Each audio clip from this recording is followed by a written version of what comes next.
हाँ जी, चलिए नेक्स्ट आज हम स्टार्ट करेंगे एक्सरसाइज नंबर 3। और इस एक्सरसाइज में हमको 8 क्वेश्चंस बनाने हैं टोटल, ठीक है।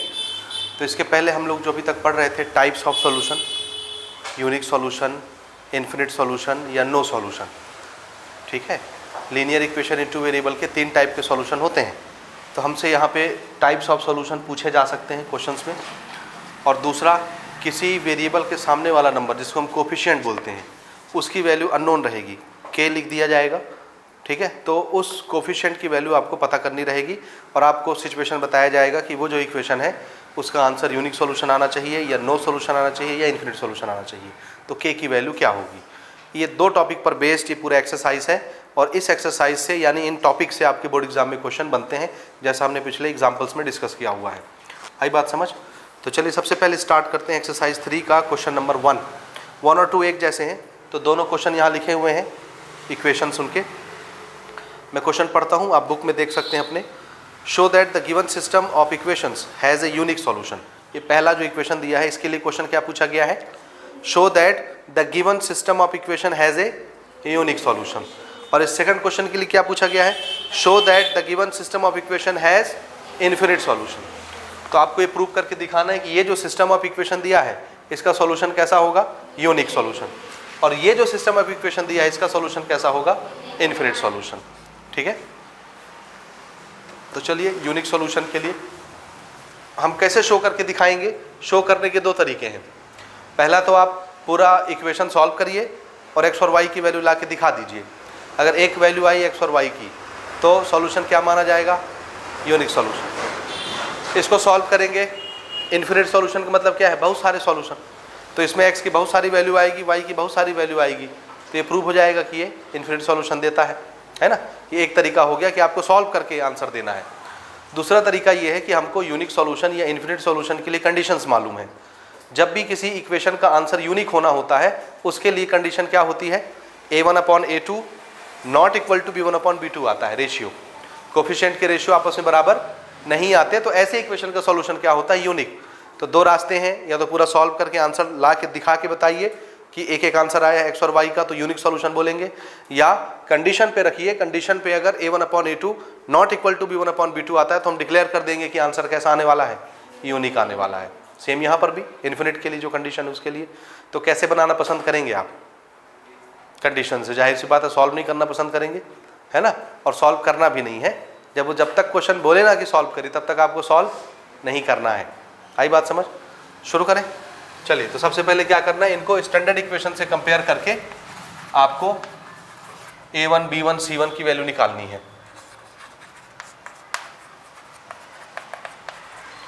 Compare with standard equation a1 a2 b1 b2 c1 c2, इनकी वैल्यूज आपको बतानी है इक्वेशन को देख करके। चलिए a1 कितना है 3, b1 5, c1 12, समझ में आता है ना ये, ओके। a2 5, b2 3 और c2 4। आप यहाँ लिखेंगे, हमसे यूनिक सॉल्यूशन के लिए पूछा ना, प्रूव करके दिखाइए। तो मैं यहाँ पे लिखूंगा कंडीशन फॉर यूनिक सॉल्यूशन, या we know that for unique solution क्या होता है, a1/a2 not equal to b1/b2। a1/a2 not equal to b1/b2 ये होता है, ठीक है। ऐसा ही है ना यूनिक सॉल्यूशन के लिए। तो आप दोनों रेशियो अलग अलग निकाल के दिखा दीजिए, या तो यहीं पे लिख के दिखा दीजिए। देखिए a1 कितना है 3, b1 5, 8 और okay a1 a2 3/5, b1 b2, क्या ये दोनों बराबर है, नहीं है, बराबर नहीं, हो गया, दिख रहा है। तो आपने a1 a2 b1 b2 निकाल के दिखाया और ये बराबर नहीं आया, इसका मतलब है इसका सॉल्यूशन कैसा होगा, therefore the equation have unique solution। Prove हो गया जी, ठीक है ना, समझ गए। दूसरे क्वेश्चन पर आते हैं। यहाँ पर हमसे इन्फिनिट सॉल्यूशन के लिए बोला गया है, तो फिर से आप यही लाइन लिखेंगे, स्टैंडर्ड इक्वेशन से कंपेयर करके A1 A2 B1 B2 निकालेंगे। मैं डायरेक्ट लिख लेता हूँ। A1 2 है, कोई मुझे B1 की वैल्यू बताएगा? -3, C1 5, A2 B2 -9 और C2 15। ठीक है, अब हम यहाँ पे इनकी रेशियोस निकालेंगे। क्या करेंगे? आप वैसे भी लिख के बना सकते हो, कंडीशन फॉर इन्फिनिट सॉल्यूशन, या हम डायरेक्ट रेशियो निकाल के बता देते हैं ना। देखिए मैं डायरेक्ट रेशियो निकाल के बताता हूँ। हमको क्या करना है? A1/A2 निकालना है। 2/6 आया, ये 1/3 हो गया। ठीक है, समझे? फिर आप क्या निकालेंगे? B1/B2 कितना है? -3/-9, माइनस माइनस कैंसल, ये कितना हो जाएगा? 3 1 जा 3 3 जा 1/3 1/3। दिखा? दिखा जी। फिर C1/C2 हमने निकाला, दिस इज 5/15, ये भी कितना आएगा? 1/3। 5/15 भी क्या है? 5 1 जा 5, 5 3 जा 15। तो तीनों बराबर आए, तो यहाँ पे हम क्या लिख देंगे? Therefore A1/A2 equal to B1/B2 equal to C1/C2। ये किस चीज़ की निशानी थी? मेनी सॉल्यूशन, इन्फिनिट सॉल्यूशन, है ना। तीनों बराबर आए ना, बराबर लिख दिया हमने, इसलिए हम क्या लिख देंगे? Therefore the given equation has infinite solution. ठीक, ये प्रूव हो गया। ऐसे करना है आपको, प्रूव बन जाएगा। तीसरे क्वेश्चन पर आते हैं। हाँ जी, नेक्स्ट क्वेश्चन लेते हैं। क्वेश्चन नंबर 3 हमारा क्वेश्चन है find the value of k। किस चीज़ की वैल्यू निकालनी है? k समझ गए ना, वो क्वेश्चन आ गया। कोफिशिएंट एक गायब रहेगा, उसकी वैल्यू आपसे पूछेगी। Find the value of k for which the given system of equation have, यानी ये जो इक्वेशंस हमको दिए हुए हैं, इन इक्वेशन का आंसर कैसा आना है? No solution. तो बताइए, जहाँ k है, जैसे यहाँ पे k कर दिया ना, x के सामने कोफिशिएंट गायब कर दिया, तो k की जगह ऐसा कौन सा नंबर रखना चाहिए कि इस इक्वेशन को सॉल्व करने से हमको नो सॉल्यूशन मिले, आंसर कुछ भी ना आए, है ना। तो इसमें 3 क्वेश्चन है, 2 आपके सामने, एक हम और लेते हैं इसके बाद। तो k की जगह हमको ऐसे कौन से नंबर रखने चाहिए कि इन इक्वेशन को सॉल्व करने से आंसर नो सॉल्यूशन आ जाए? ठीक है, तरीका वही रहेगा, बिल्कुल एक जैसा। सबसे पहला काम क्या है? दोनों को स्टैंडर्ड इक्वेशन से कंपेयर करके क्या निकालना है आपको? क्या निकालना है? क्या करोगे? नो सॉल्यूशन बताना है, या यूनिक सॉल्यूशन बताना है, या इन्फिनिट सॉल्यूशन बताना है? तीनों पैटर्न अभी आने वाले हैं एक के बाद एक क्वेश्चंस में। तो आप कैसे बताओगे? आपको कैसे पता चलता है कि किसी इक्वेशन का आंसर नो सॉल्यूशन आने वाला है, या मेनी सॉल्यूशन आने वाला है, या इन्फिनिट सॉल्यूशन आने वाला है? कैसे पता चलता है? नहीं मालूम? बोलो ना, क्या कर रहे हो बैठ के यहाँ पे? मुझे देखने तो नहीं आ रहे हो खाली, बोलिए। आपको कैसे पता चलेगा कि किसी इक्वेशन का आंसर नो सॉल्यूशन आने वाला है? कैसे जानोगे? किसको कंपेयर करोगे? A1 A2 का रेशियो, B1 B2 का रेशियो, C1 C2 का रेशियो, यानी कोफिशिएंट के रेशियो कंपेयर करना है आपको। आई बात समझ में? क्या कंपेयर करना है? तो याद रखिएगा, ये क्वेश्चन बोर्ड में रहता है, एक क्वेश्चन, ठीक है, जो पैटर्न अभी आप सॉल्व कर रहे हैं, और हमने इसी को तो एग्जाम्पल में डिस्कस किया हुआ है। तो ये बोर्ड परीक्षा में रहता है एक क्वेश्चन इसका, और अगर आप अभी भी जागे हुए नहीं हैं तो जाग जाइए, ठीक है। यहाँ मुझे देखने मत आइए, घर बैठ के मुझे देख सकते हैं आप आराम से। अपना मोबाइल फ़ोन उठाइए, हमारा चैनल खोलिए, आराम से घर बैठ के देखिए हमको, समझ रहे हो ना। यहाँ आ रहे हो तो कम से कम यहाँ आने का हक भी अदा करो, कायदे का पढ़ो जैसे पढ़ना चाहिए स्टूडेंट को, ठीक है। तो हमको कैसे पता चलेगा कि किसी इक्वेशन का आंसर यूनिक सॉल्यूशन है, या नो सॉल्यूशन है, या मेनी सॉल्यूशन है? क्या करने से पता चलता है? कोफिशिएंट के रेशियो को कंपेयर करने से। अगर A1/A2 not equal to B1/B2 आ गया तो उस इक्वेशन का आंसर क्या होना है? Unique solution. A1/A2 B1/B2 के बराबर आ गया तो फिर किसको चेक करना है?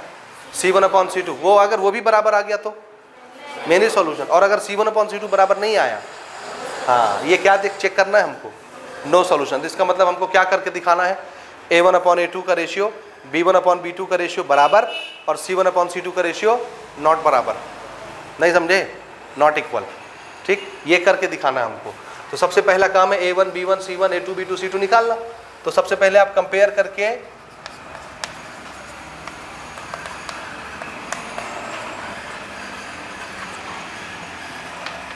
कंपेयर विथ स्टैंडर्ड इक्वेशन, बोलिए A1 कितना है 8, B1 5, C1 9, A2 K, B2 10, C2, ठीक है। और हमको बोला है सॉल्यूशन क्या होना चाहिए, नो सॉल्यूशन। तो ठीक है, हमको हर बार रेशियो ही तो निकालना है, हम रेशियो निकालते हैं। सबसे पहले हमने निकाला A1 अपॉन A2, तो क्या आ गया जी, या ओके K की वैल्यू पूछा है हमसे ना, तो हम नो सॉल्यूशन का कंडीशन लगाएंगे। सबसे पहले हमसे K की वैल्यू पूछी जा रही है और बोला जा रहा है सॉल्यूशन कैसा आएगा, नो सॉल्यूशन। हमको मालूम है नो सॉल्यूशन के लिए क्या कंडीशन होती है, ठीक है। तो चलिए यहाँ पे हम लिख देते हैं कंडीशन फॉर नो सॉल्यूशन, ठीक है। क्या कंडीशन होती है बोलिए, A1 upon A2 is equal to B1 upon B2 and not equal to C1 upon C2। यही कंडीशन होती है नो सॉल्यूशन के लिए, है ना, यही होती है ना। वैल्यूज को पुट करिए, K की वैल्यू निकाल लेते हैं। A1 अपॉन A2 क्या रखना है 8 upon K, B1 upon B2 5 upon 10, not equal to C1 upon C2। हाँ, अब देखो हमको वैल्यू किसकी निकालनी है, K की। K किस में आता है, पहले वाले में, दूसरे वाले में, तीसरे वाले में। तो K निकालना है, इसलिए इसको आपको यूज करना ही पड़ेगा क्योंकि उसी में K है। अब आप इसको चाहो तो इसके साथ कंपेयर कर लो, चाहो तो इसके साथ कंपेयर कर लो। इसके साथ जब कंपेयर करोगे तो साइन क्या यूज करना है, एक, भाई इन दोनों में कौन सा साइन लगा है, इक्वल, आया समझ। और इसके साथ कंपेयर करना तो फिर साइन कौन सा यूज करना पड़ेगा, नॉट इक्वल, आया समझ। तो हमको K की वैल्यू चाहिए, हम कोई भी वैल्यू यहाँ से इन्हीं दोनों को इक्वेट करके निकाल लेते हैं। देखिए 8 upon K equal to 5 upon 10। तो K निकालने के लिए क्या करना पड़ेगा, क्रॉस मल्टीप्लाई। K मैं उधर ले जा रहा हूँ, यहाँ पहुँच गया, 5 इसके नीचे आ जाएगा, 10 इधर आ जाएगा ऊपर। समझ में आया, आया नहीं आया। 10 किससे मल्टीप्लाई होने आ जाएगा, 8 से। तो 8 मल्टीप्लाइड बाई 10, ठीक है। K किससे मल्टीप्लाई होने चला जाएगा, 5 से। अब 5 K के पास होना चाहिए कि इधर होना चाहिए, नंबर के पास, नंबर के पास। तो K के साथ 5 मल्टीप्लाई में इधर आएगा तो डिवाइड में। ये चीज़ समझ आया, 5 2 जा 10, 8 2 जा 8 2 जा 16। तो K की वैल्यू क्या हो गई, 16। तो K की जगह 16 रखने से इसका आंसर कैसा हो जाएगा, नो सॉल्यूशन हो जाएगा। डेफिनेटली हो जाएगा क्योंकि ये 9 अपॉन 15 वैसे ही 3 3 जा 9, 3 5 जा 15, 3 अपॉन 5 है ये, और ये 3 अपॉन 5 नहीं 1 अपॉन 2 है, दिख रहा है। ये भी 1 अपॉन 2 होगा भाई। 8 अपॉन 16 क्या होगा, 1 अपॉन 2। K की वैल्यू 16 आई ना, देखिए 1 upon 16, 8 upon 16, this is 1 upon 8, नहीं समझे। 8 अपॉन 16, K की वैल्यू 16 है, तो कितना हो जाएगा 1 अपॉन 2, दिस इज 1 अपॉन 2। और ये कितना है, ये 3 अपॉन 5 है, 3 3 जा 9, 3 5 जा 15, 3 upon 5, 1 upon 2, 1 upon 2 not equal to 3 upon 5। समझ में आता है। तो K की वैल्यू क्या होगी, 16 होगी। तो हमारा आंसर क्या होगा, therefore for K is equal to 16, the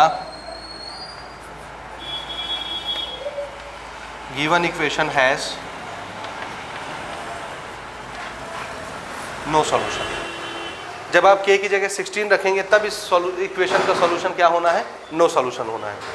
हो गया यहाँ तक। इसको देखिए फिर से, यहाँ मुझे बताइए A1 कितना हो जाएगा K, B1 3, C1 भी 3, A2 कितना है 12, B2 भी K है, और C2 6, और नो सॉल्यूशन की कंडीशन है।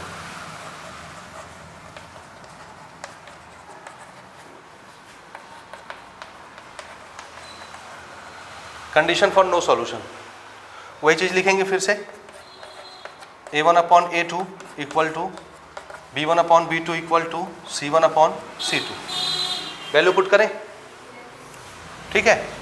A1 की जगह K, A2 की जगह 12, B1 की जगह 3, B2 की जगह K, और ये नॉट इक्वल होता है ना, ठीक, नॉट इक्वल टू C1 की जगह 3 और C2 की जगह 6।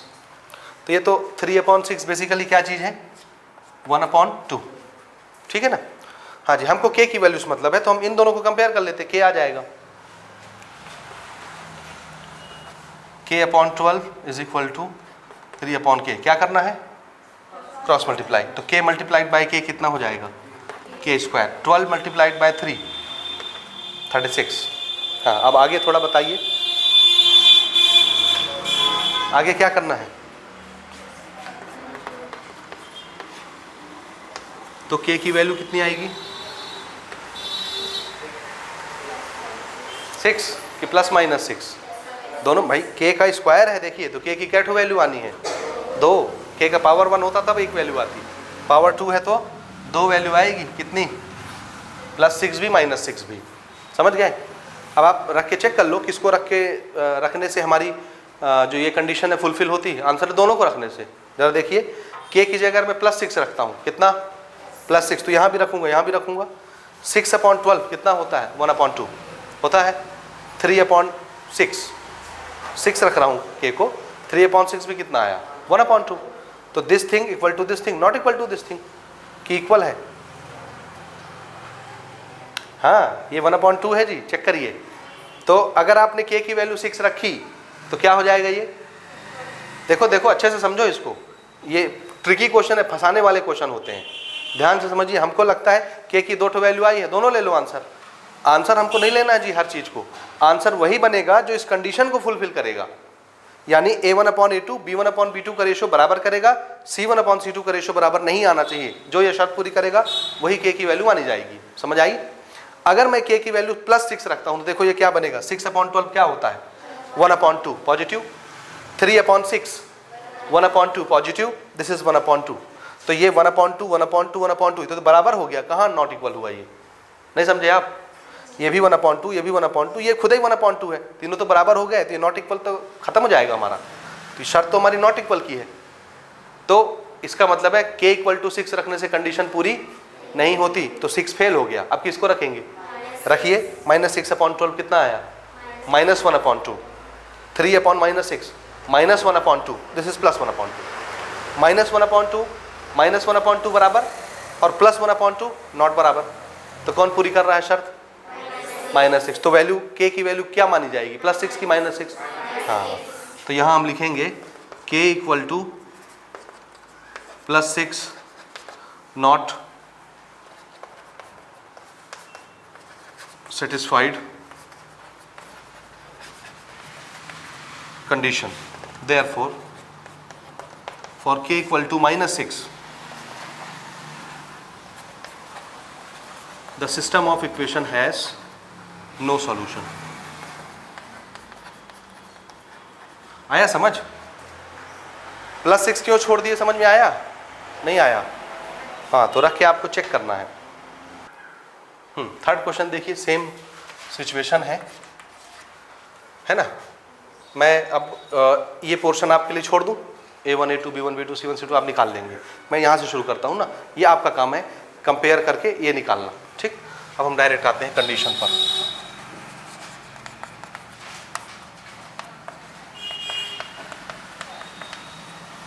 कंडीशन होता है A1/A2 = B1/B2 but not equal to C1/C2। Values रखवाइए मुझे। A1 की वैल्यू क्या होगी K, A2 की value 6, this should be equal to B1 की वैल्यू और B2 की वैल्यू, और ये नॉट इक्वल टू होना चाहिए 2/7 के, है ना। तो K की जगह क्या आना चाहिए, इन दोनों को कंपेयर कर लो, K ही निकालना है ना, इनको कंपेयर कर लेते हैं। 6 को उधर भेज दो तो -5 के साथ मल्टीप्लाई में पहुंच जाएगा, 2 से कटेगा और 5 3 जा 15, ठीक है, आएगा, बस हो गया। K की जगह -15 होना चाहिए।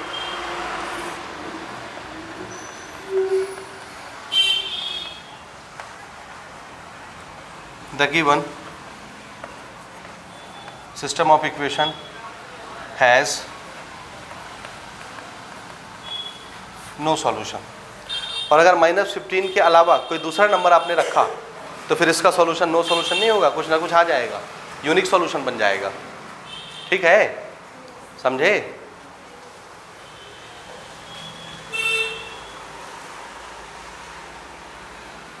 ठीक, नेक्स्ट क्वेश्चन में आते हैं, फोर्थ में। नेक्स्ट है हमारा क्वेश्चन नंबर 4। क्वेश्चन है फाइंड द वैल्यू ऑफ के। सेम क्वेश्चन है, के की वैल्यू निकालना है for which the given system of equation have unique solution. एक सॉल्यूशन है एक्स की और एक वाई की यूनिक, तो उसके लिए के की जगह क्या वैल्यू होना चाहिए। इसमें 4 क्वेश्चन है, 3 ये है, एक और लेते हैं अपन। ठीक है, आपका सबसे पहला काम क्या रहेगा, compare with standard equation. Standard equation कौन सा होता है हमारा, कौन सा होता है? A1 नहीं, स्टैंडर्ड इक्वेशन क्या होता है जिससे कंपेयर करके आप A1 B1 C1 निकालते हैं। A1x + B1y = C1, A2x + B2y = C2, ये स्टैंडर्ड इक्वेशन है। वो तो हम उसके कोफिशिएंट निकालते हैं A1 B1 C1। ठीक है, तो उससे कंपेयर करके A1 आया K, B1 2, C1 5, A2 आया 3, B2 1, C2 1। ठीक है जी, दिख रहा है। अब यूनिक सॉल्यूशन, तो कंडीशन फॉर यूनिक सॉल्यूशन। ठीक है, क्या कंडीशन होती है, A1 A2 not equal to B1 B2 होना चाहिए, बस यही शर्त है। C1 C2 की भी हमको जरूरत नहीं पड़ती इसमें। ठीक है, यही होता है ना। वैल्यूज को पुट करिए, A1 K, A2 3 and this is not equal to 2/1। खाली हमको नंबर चाहिए, 3 उधर भेज दीजिए मल्टीप्लाई होने, कितना हो जाएगा ये 6। अब ये नॉट इक्वल है, इसका क्या मतलब है, के की जगह क्या रखने से इक्वेशन को सॉल्व करने से यूनिक सॉल्यूशन आएगा, बताइए। 6 के अलावा कुछ भी, वेरी गुड, है ना। नॉट इक्वल क्या बताता है कि भैया 6 बस नहीं रखना है, ये बस नहीं होना चाहिए के की वैल्यू, तो फिर क्या होना चाहिए, बाकी कोई भी नंबर हो सकता है। आगे बात समझ। अब इसको लिखेंगे कैसे स्टेटमेंट में, कैसे लिखेंगे, फॉर एवरी वैल्यू ऑफ के अदर देन 6, ऐसे लिखेंगे ना। कैसे लिखना है जी, के की हर वैल्यू के लिए इस सिस्टम ऑफ इक्वेशन का सॉल्यूशन क्या होना है, यूनिक सॉल्यूशन, लेकिन सिर्फ किसको छोड़ के, के = 6 को छोड़ के। ठीक है, हाँ, तो लिखिए for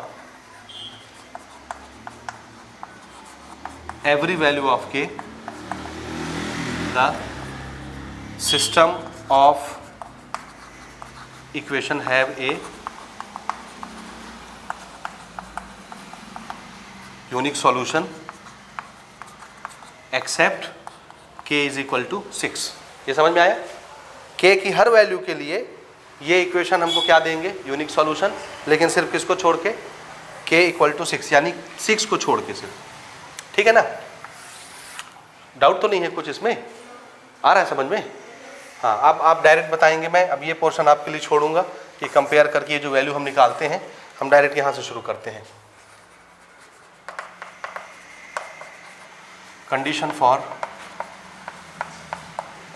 unique solution, A1/A2 should not equal to B1/B2। A1 की वैल्यू क्या होगी, 1, A2 की 3 होगा ना ये, और B1 की -2, B2 की K। हो गया, क्रॉस मल्टीप्लाई कराते हैं, ये K 1 से मल्टीप्लाई होगा, कितना हो गया K, 3 -2 से मल्टीप्लाई होगा, कितना हो गया, नॉट इक्वल टू। क्या मतलब होगा इसका, K -6 बस नहीं होना चाहिए, तो फिर कुछ भी हो सकता है। तो क्या लिखना है, for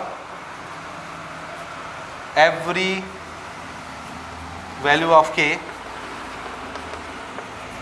the system of equation have a unique solution except k = -6। -6 को छोड़ के बाकी हर वैल्यू के लिए ये यूनिक होगा। यहाँ भी कंडीशन फॉर यूनिक सॉल्यूशन।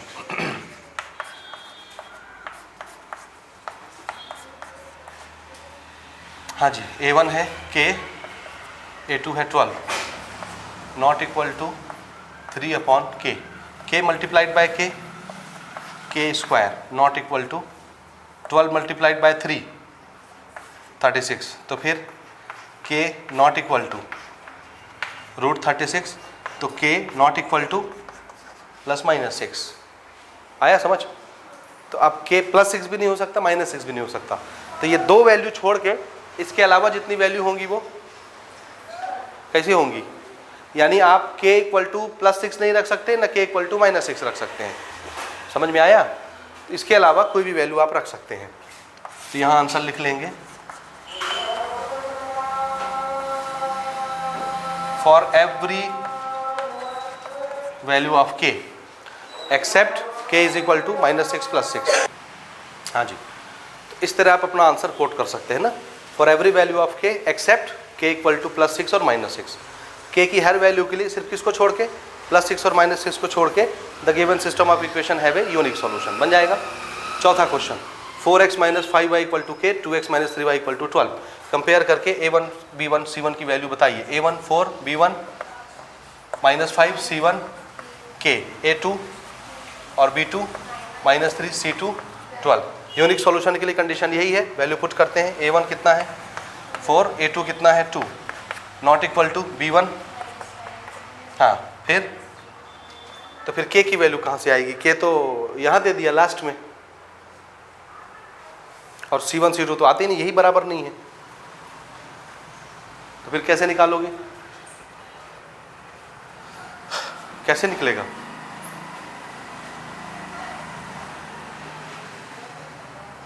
ठीक है। हाँ देखो, इसमें इधर कांस्टेंट नंबर में c1 c2 में हमको k दिया हुआ है, और यूनिक सॉल्यूशन के लिए वो शर्त में आता ही नहीं है c1 c2।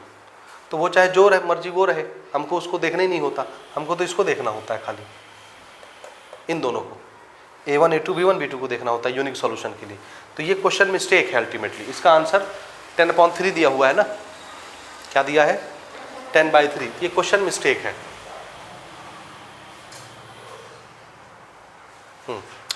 तो अगर यही क्वेश्चन अगर है तो देखिए, यूनिक सॉल्यूशन देखने के लिए आपको सिर्फ किसको देखना है?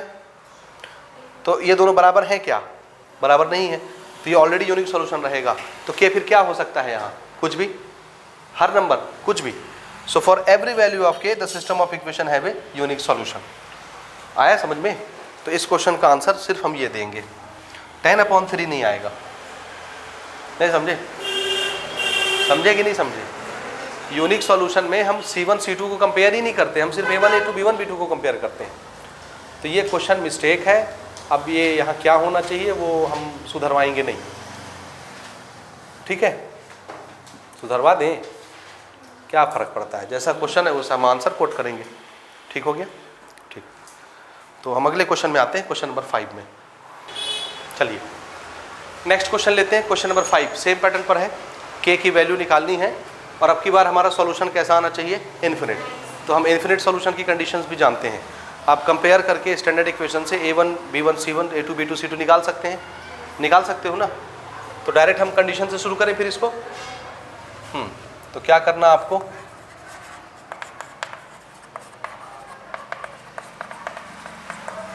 Condition for infinite solution. क्या कंडीशन होता है बोलिए? a1/a2 equal to b1/b2 equal कि not equal? Equal. Not equal में क्या हो जाता है? No solution. इक्वल है तो फिर मेनी सॉल्यूशन निकलेंगे।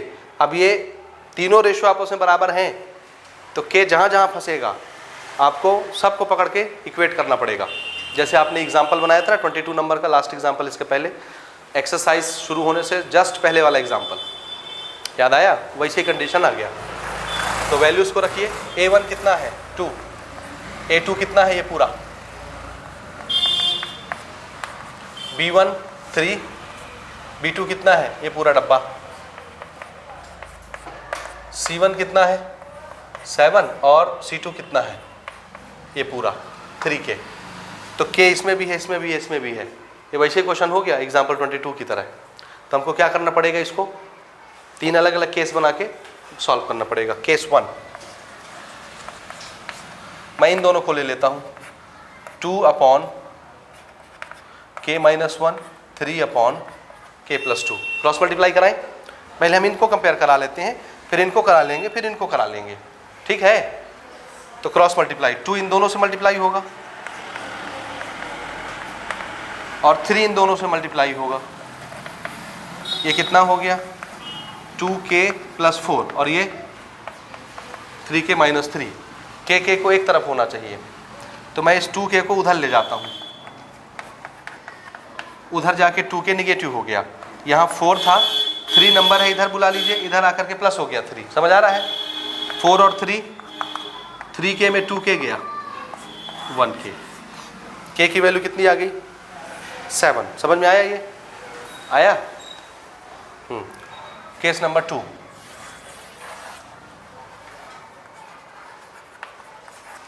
केस 2 में अपन इन दोनों को कंपेयर करते हैं। अभी हमने फर्स्ट और सेकंड रेशियो कंपेयर किया, अब सेकंड और थर्ड कंपेयर कर लेते हैं।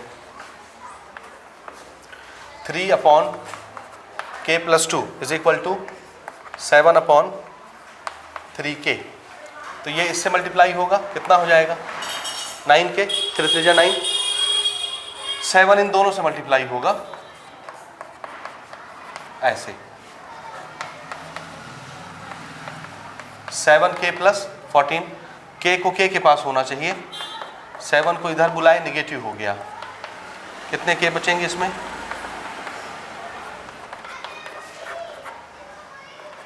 7। यहाँ से भी K की वैल्यू कितनी दिखी, यहाँ भी 7, यहाँ भी 7। ठीक, एक और कंपेयर करके देखते हैं, पहला और तीसरा। पहला है 2/K-1, तीसरा है 7/3K। क्रॉस मल्टीप्लाई, 2 3 जा 6K, 7 इन दोनों से मल्टीप्लाई होगा।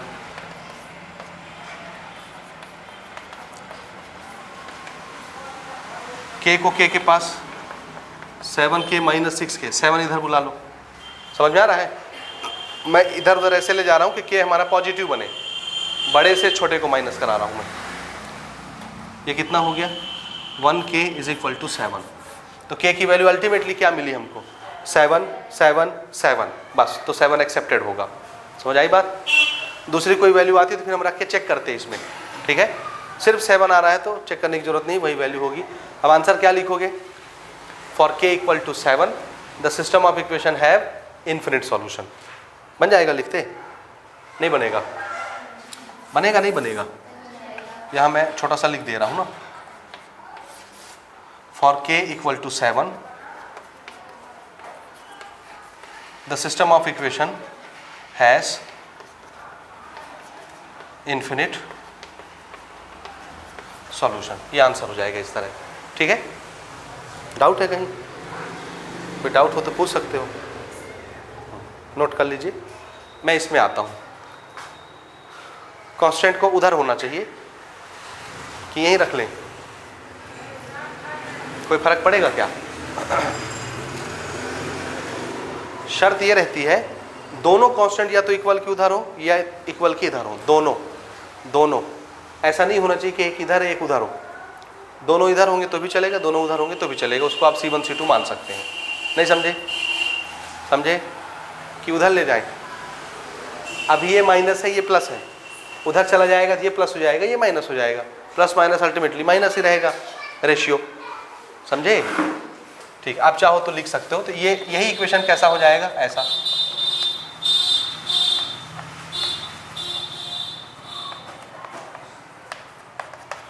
देख लो, यहाँ ये माइनस था, ये प्लस था, अब ये प्लस हो गया, ये माइनस हो गया।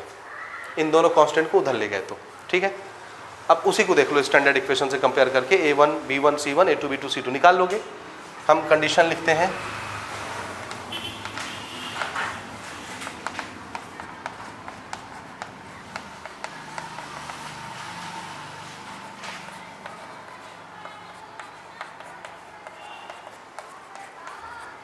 वैल्यू पुट कराइए, बोलिए A1 कितना K, A2 कितना 5, B1 कितना 2, B2 -3, C1 4 और ये -6। K की वैल्यू आपको निकालनी है बस, और K एक ही जगह आ रहा है, ध्यान से देखिए, यही बस आ रहा है ना K। ये 2/3 है, ये भी तो 2/3 है, चेक करो, दिख रहा है, 2 2 जा 2 3 जा, दिस इज -2/3, दिस इज -2/3, तो ये भी क्या होगा -2/3। तो K की जगह क्या रखें ऐसा कि -2/3 बन जाए, है माइनस नहीं, -15 से नहीं बनेगा। हमको K की वैल्यू निकालनी है, देखो समझो, फिर बाद में डिस्कस करते हैं। एक ही रेशियो में K आया सिर्फ इसमें, बाकी में नहीं है, तो आप खाली एक ठो को पकड़ो और सॉल्व कर लो, K की वैल्यू आ जाएगी। तो इसको मैं इसके साथ कंपेयर कर ले रहा हूँ। 5 उधर भेज दीजिए, -10/3, ये है -10/3, समझ गए। जब K की जगह -10/3 आप रखोगे, देखो ये था K/5, अगर मैं K की जगह -10/3 रख दूं तो 5 तो नीचे रहेगा ना, ये तो खाली हम K की जगह रख रहे हैं, ये K की जगह ऊपर रख रहे हैं -10/3। अब ये इसको काटा कितना हो गया -2, दिस इज -2/3, -2/3, -2/3, आया समझ। तो K की वैल्यू क्या मिली आपको, क्या मिली, आंसर लिख लोगे यही वाला, क्या लिखोगे, for K = -10/3 the system of equation has infinite solution। ठीक है, चलिए इसके 2 क्वेश्चन और लेते हैं। ओके, थर्ड क्वेश्चन इसका डिस्कस करते हैं हम। हमारा क्वेश्चन है 3x + 5y = 7, 2x - 5y = 1। Infinite solution के लिए A1 B1 C1 आप निकाल सकते हैं ना, हम डायरेक्ट कंडीशन ले रहे हैं। Condition for infinite solution, A1/A2 = B1/B2 = C1/C2। Values रखवाइए मुझे। A1 क्या है 3, A2 है 2, B1 है K, B2 क्या है -5, C1 और ये। अब K इसी बस में आ रहा है, ये वाले रेशियो में, तीनों में नहीं आ रहा, और हमको सिर्फ K की वैल्यू चाहिए। तो इसको चाहे इसके साथ कंपेयर कर लो, चाहे इसके साथ कंपेयर कर लो, किसी के साथ वैल्यू वही आएगा। देख लें, इन दोनों को कंपेयर करें, हाँ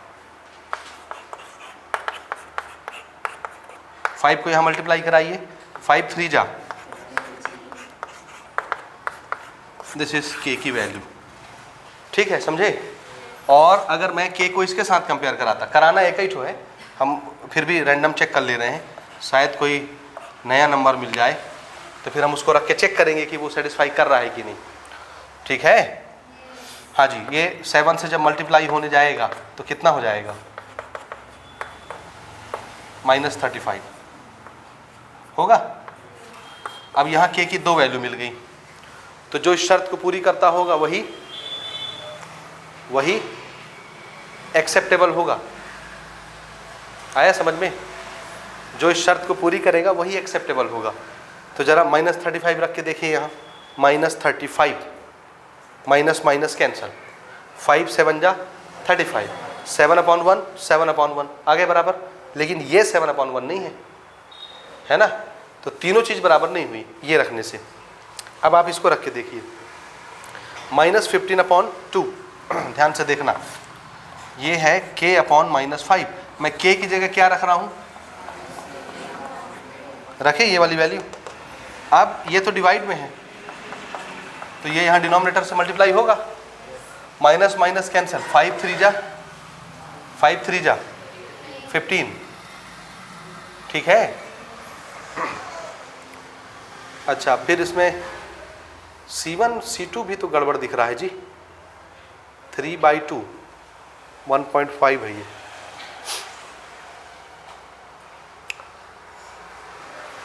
ये तो नॉट इक्वल है ना, वैसे ही दिख रहा है नॉट इक्वल, 3/2 के बराबर होना चाहिए ये।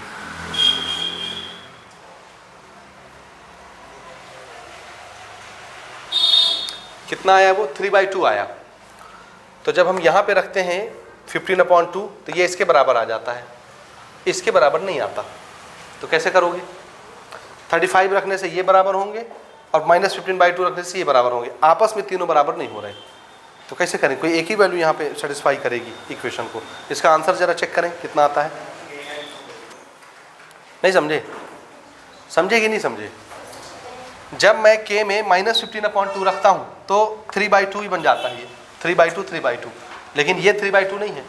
और जब मैं k में -35 रखता हूँ तो ये 7/1 बन जाता है ये, लेकिन 3/2 नहीं बनता। तो मतलब k की कोई ऐसी वैल्यू नहीं है जो तीनों को सेटिस्फाई करे। और कहाँ से सेटिस्फाई करेगी? ये 3/2 है, 7/1 है, ये वैसे ही बराबर नहीं है। और बराबर नहीं है तो फिर नो सॉल्यूशन का, ये इन्फिनिट सॉल्यूशन का कंडीशन भी नहीं होगा। तो इसका मतलब ये है कि k की कोई वैल्यू हमको नहीं मिलेगी ऐसी जो इस कंडीशन को क्या करे? सेटिस्फाई करे। तो यहाँ हम कंक्लूजन क्या लिखेंगे?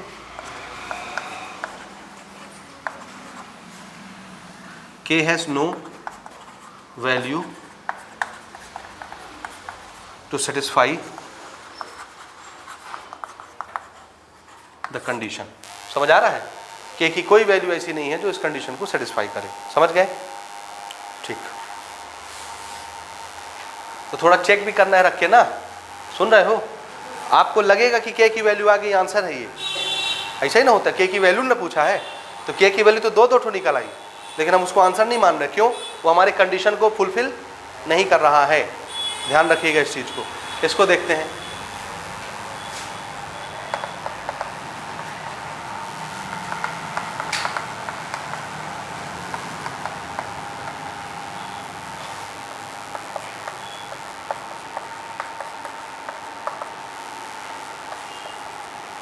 हाँ जी, A1 है k, A2 है 2, B1 कितना है? -5, B2 है -3, C1 है 2, 12। तो ये तो कट के 1/6 हो जाएगा।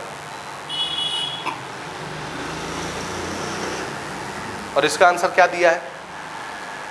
ये भी कोई k की वैल्यू नहीं होगी यहाँ पे, कि हो रही है? कितना? 24 का क्यूब? नहीं, गलत आंसर है। यहाँ पे देखिए ये 2 और 12 भी है ना इक्वेशन में। देखिए यहाँ पे 2 12 है, तो 2 1 जा और 2 6 जा, 1/6 हुआ। लेकिन ये 1/6 नहीं है, तो ये दोनों तो आपस में बराबर ही नहीं है। आया समझ? आप इसको कंपेयर करिए, देखिए इसका माइनस माइनस कैंसिल हो गया। ये कितना हो गया? k = आएगा ये 10/3। और एक बार k को इसके साथ कंपेयर करिए,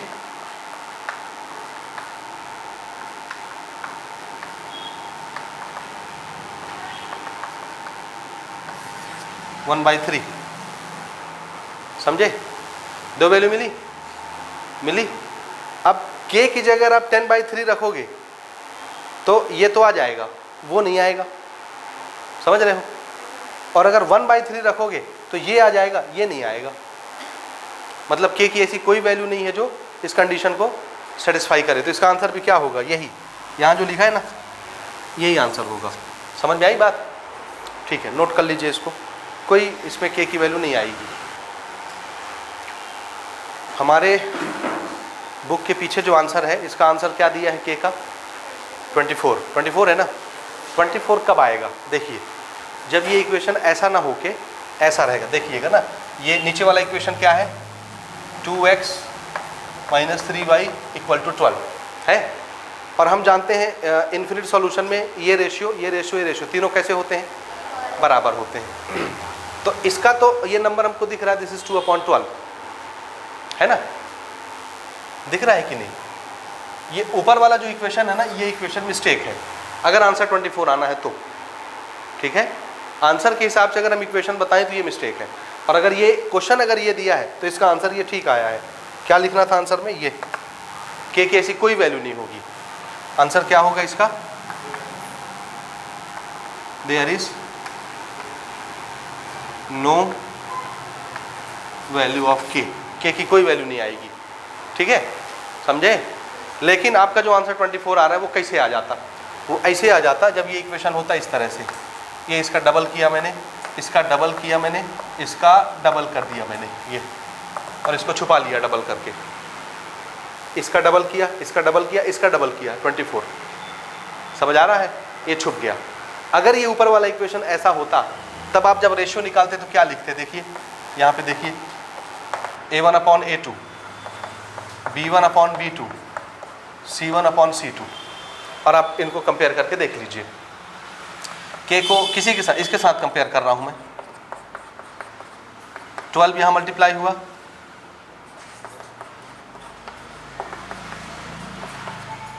कितना आया?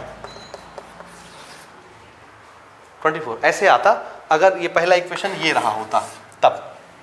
समझ आया? इसलिए पीछे प्रिंटिंग मिस्टेक है, या तो क्वेश्चन मिस्टेक है या आंसर मिस्टेक है। तो अगर आप क्वेश्चन आंसर को सही मानते हो तो फिर इक्वेशन मिस्टेक है आपका, ये ऐसा होना चाहिए। समझे? नहीं समझे? और अगर आप आंसर को मिस्टेक मानते हो तो फिर इक्वेशन यही मानो और इसका आंसर ये मानिए। ठीक हो गया जी? हम अगले क्वेश्चन पे आ जाएं। ठीक, नोट कर लीजिए। ठीक है, नेक्स्ट आते हैं क्वेश्चन नंबर 6 और 7 में। दोनों ही क्वेश्चन 1 मार्क्स के लिए कभी कभी एग्जाम में पूछे जाते हैं, दोनों ही 1 मार्क्स के लिए। ठीक है, देखिए 6 क्वेश्चन है। If x is equal to 2, x की वैल्यू बता दिया 2, y की वैल्यू 4, y की वैल्यू बता दिया। बोलता है find the value of p in this equation. x की वैल्यू बता दिया, y की वैल्यू बता दिया, p आपसे पूछ रहा है।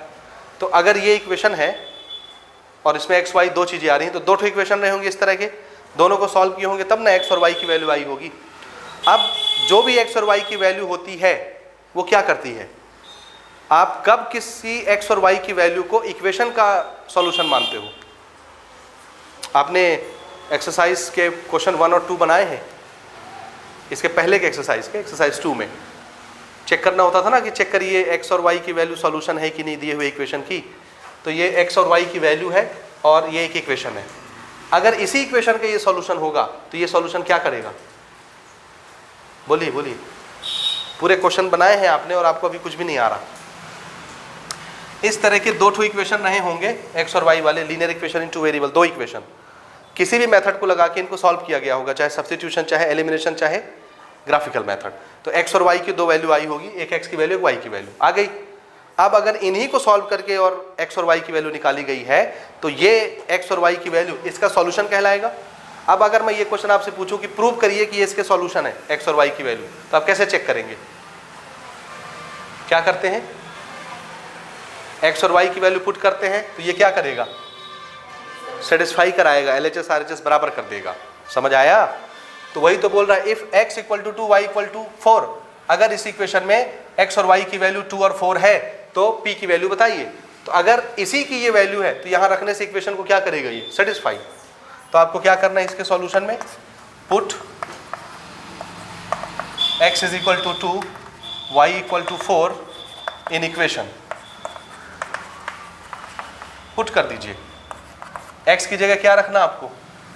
2, y की जगह क्या रखना है? 4 इज इक्वल टू p। 7 2 जा 14, 4 4 जा 16 इक्वल टू p। ये कितना हो गया? -2। p equal to -2। This is value of p। आया समझ? खाली रख देना है वैल्यू। ऐसे ना चेक करते थे आप इक्वेशन को कि ये सॉल्यूशन है कि नहीं, इक्वेशन में रख के। अगर LHS RHS बराबर आता था तो आप सॉल्यूशन मान लेते थे। अगला क्वेश्चन देखिए, और मजेदार है ये। बहरकैफ अभी आपको उतना अच्छे से समझ आएगा नहीं, जब आप चैप्टर नंबर 6 पढ़ेंगे कोऑर्डिनेट ज्योमेट्री, तब आपको ज़्यादा अच्छे से समझ में आएगा। ठीक है, ये क्वेश्चन है, if the straight line 2x - 5y equal to 9, ये स्ट्रेट लाइन का इक्वेशन है। होगा स्ट्रेट लाइन का इक्वेशन कि नहीं होगा? क्यों होगा? क्योंकि आपने अभी इसी चैप्टर के स्टार्टिंग में ग्राफ बनाया है, 3 ग्राफ बनाए हैं, एग्जाम्पल 5, एग्जाम्पल 6, एग्जाम्पल 7 में। लीनियर इक्वेशन का ग्राफ कैसा बनता है? Straight line. और ये लीनियर इक्वेशन है, x का पावर भी 1 है, y का पावर भी 1 है, तो इसका ग्राफ कैसा बनेगा? Straight line. तो ये किस चीज़ को रिप्रेजेंट करता है? स्ट्रेट लाइन को। So if the straight line, ये स्ट्रेट लाइन का नाम होगा। आपने ग्राफ बनाया था, जब भी आप लाइन बनाते थे हम कहते थे इसका नाम रखिए। लाइन का नाम क्या होता था? इक्वेशन, जो जिस इक्वेशन से वो लाइन बना है। तो ये लाइन का नाम है 2x - 5y इक्वल टू 9। समझ आया? It is passing through this point. ये कोऑर्डिनेट सिस्टम में हमारे ये कोई पॉइंट होगा। खोज लोगे कहाँ पे होगा ये पॉइंट कि नहीं खोज पाओगे? x, y, x की तरफ कितना चलना है 1, y की तरफ कितना चलना है -1, ऊपर की नीचे, ओरिजिन से नीचे, यहाँ पॉइंट मिलेगा।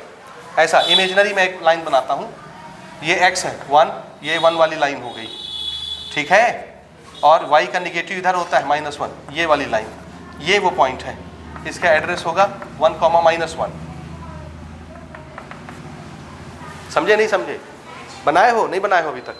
बनाए हैं। So this is the point. Clear? Clear? Question ये बोलता है कि ये लाइन इस पॉइंट से पास होता है। अब चाहे ऐसे गया होगा, चाहे ऐसे गया होगा, चाहे जैसे भी गया होगा, हम मान लेते हैं कि ये लाइन ऐसे गया होगा। ये एक लाइन है जो इस पॉइंट से पास हो गया। दिखा? दिखा जी? और इस लाइन का नाम क्या है? 2x - ky = 9। ये लाइन है जो इस पॉइंट से पास होता है, जिस पॉइंट का एड्रेस कितना है 1, -1।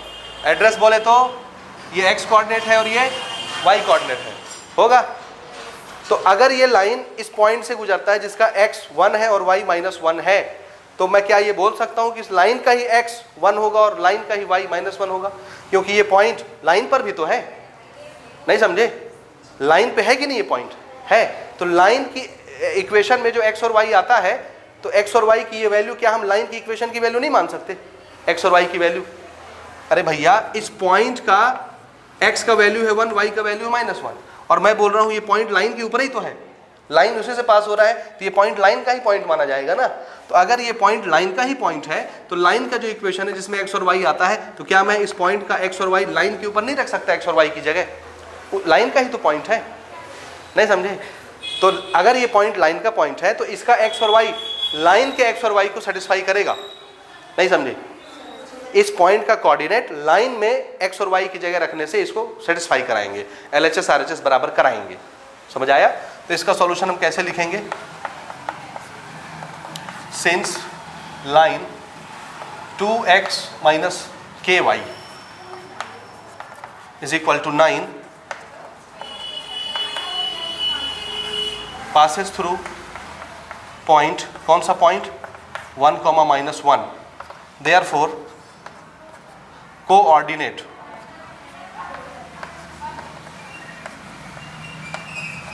coordinates of point 1, -1 satisfy given equation। यानी x की वैल्यू -1, y की वैल्यू x की वैल्यू 1, y की वैल्यू -1, ये गिवन इक्वेशन को क्या करेंगे? सेटिस्फाई। तो पुट कर दीजिए, पुट इन इक्वेशन रखिए, x की जगह 1 और y की जगह क्या रखना है? -1 = 9। समझ में आया? ये x और y की जगह x और y की वैल्यू रख दिए। 2 1 जा 2, k × -1 -k = 9, 2 - - k = 9, k = 9 - 2, so k = 7। आया समझ? ये हमारी वैल्यू होगी k की। नोट कर लीजिए। एक क्वेश्चन और है, देखिए उसको। हाँ जी, आखिरी क्वेश्चन लेते हैं इस एक्सरसाइज का। क्वेश्चन है question number 8, test whether the following system of equation has a unique solution, infinite solution और नो सॉल्यूशन। यानी ये जो इक्वेशन आपको दिया है, सबसे पहले क्या करना है? आपको टेस्ट करना है, चेक करना है कि इसका सॉल्यूशन कैसा आएगा, यूनिक आता है कि नो सॉल्यूशन आता है कि इन्फिनिट सॉल्यूशन आता है, चेक करना है। उसके बाद क्वेश्चन बोलता है if it has a unique solution, अगर इसका सॉल्यूशन यूनिक आता है then find the value of x and y। तो फिर आप x और y बनाइए, निकाल के दिखाइए, यानी आपको सॉल्व करना है।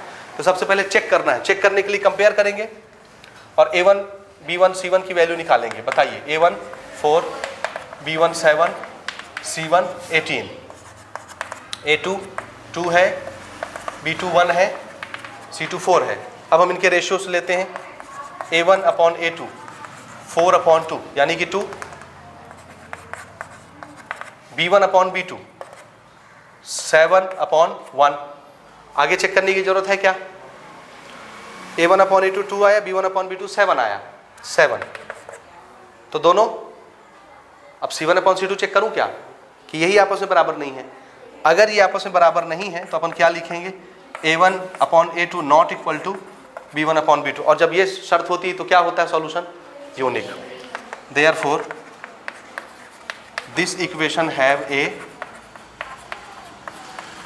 Unique solution. तो इसका यूनिक सॉल्यूशन होगा।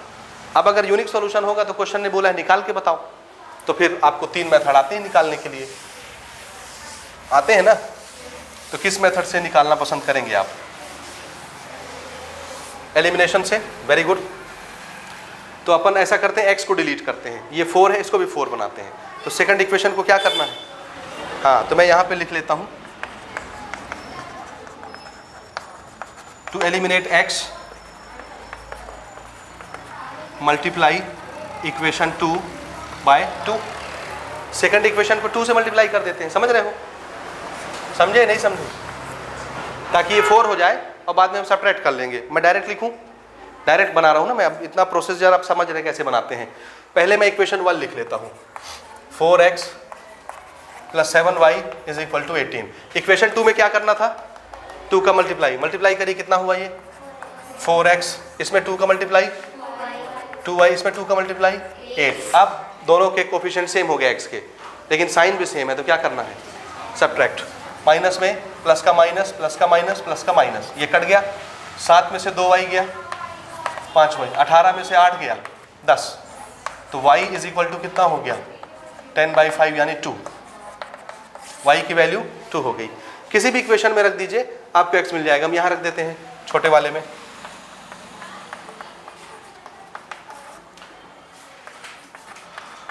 y की जगह 2 = 4।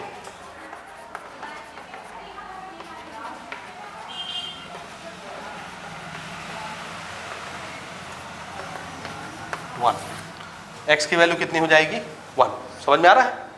x = 1, y = 2। ठीक है जी, हो गया। तो इसके साथ हमारा ये चैप्टर भी समाप्त होता है। अब आप अच्छे से रिवीजन करेंगे।